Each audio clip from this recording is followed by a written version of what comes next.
Bukod sa naunang 3.4 billion US dollars o mahigit 200 billion pesos na halaga ng mga investment mula sa business leaders ng Japan, nakakuha pa ng mahigit 55 billion pesos na investment si Pangulong Bongbong Marcos mula sa kanyang business meetings kahapon. At live mula sa Tokyo, Japan, ay unang balita. Kasama natin si Ivan Mayrina. Ivan, ohayo gozaimasu.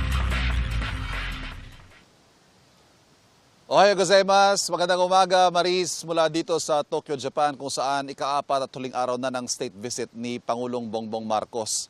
At kagabi nga po naganap ang one-on-one o bilateral meeting nila ni Japan Prime Minister Takaichi Sanae. Sa kanilang sabay na pagharap sa joint press conference pagkatapos sa kanilang pulong, unang binanggit ng parehong leader ang pag-angat ng diplomatic relations ng Pilipinas at Japan sa mas pinalawak na comprehensive strategic partnership. Kumbaga sa mga level na ugnayan ng mga bansa, yan na po yung pinakamalalim. Mga kasunduang pansiguridad ang kabilang sa mga inanunsyo nila. Sisimulan na raw ang formal na negosasyon para sa General Security of Military Information Agreement. Mamadaliin din ang paggawad sa Pilipinas ng Abukuma-class destroyer mula sa Japan. Makakatulong daw ito sa defense cooperation at magpapanatili ng rules-based maritime order sa gitna ng tumataas na tensyon sa rehiyon. Sa kalakalan naman at pamumuhunan, isang tax convention ang pinirmahan para maiwasan ng double taxation sa pagitan ng dalawang bansa. Makakatulong daw ito sa pagpapaganda ng business environment at cross-border investment sa pagitan ng Pilipinas at Japan. Suportado rin ng Japan ang chairmanship ng Pilipinas sa ASEAN ngayong taon, ngayon din ang kandidatura ng Pilipinas para sa non-permanent seat sa United Nations Security Council.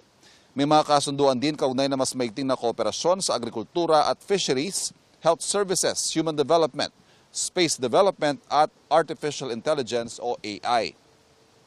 Bago yan, Maris, nagtalumpati naman si Pangulong Marcos sa joint session ng National Diet. Ito yung Kongreso ng Japan. Ipinaalala ng Pangulo ang lumalalim pa ugnayan ng Japan at Pilipinas mula nang magbalik normal ang diplomatic relations ng dalawang bansa. 70 taon na ang nakararaan. Anya, hindi lang kaibigan kundi katuwang at kakampi ang Japan na sumusuporta sa Pilipinas kaugnay ng tensyon sa South China Sea.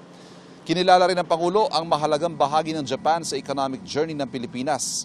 Kabilang sa mga nakapulong niya ang presidente ng Japan International Cooperation Agency o JICA na si Dr. Tanaka Akihiko.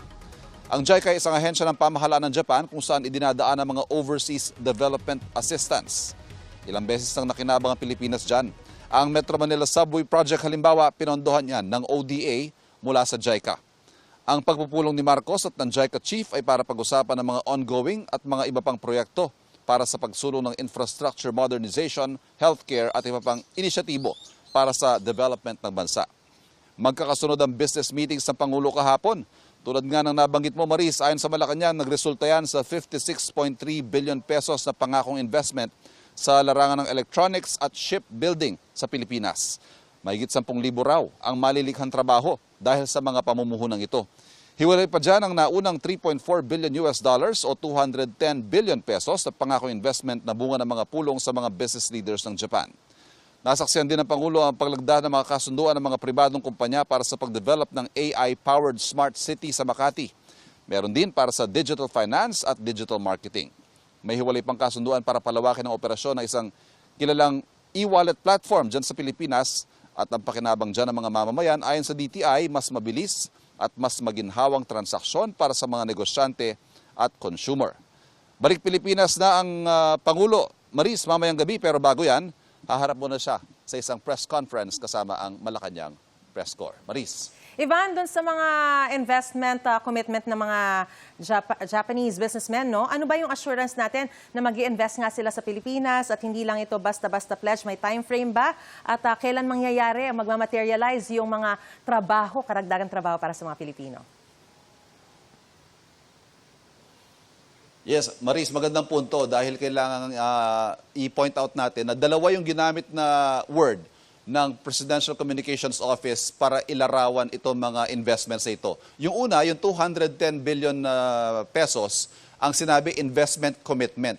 Ito naman kahapon, yung 56.3 billion investment o expected investment.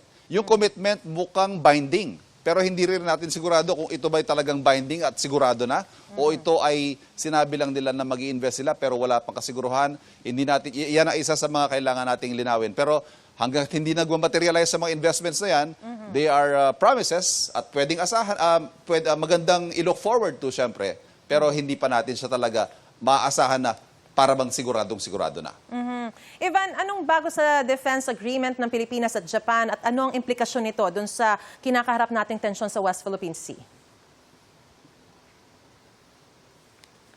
Information sharing basically, Maris, yung protection of military information agreement sa pagitan ng Pilipinas at Japan.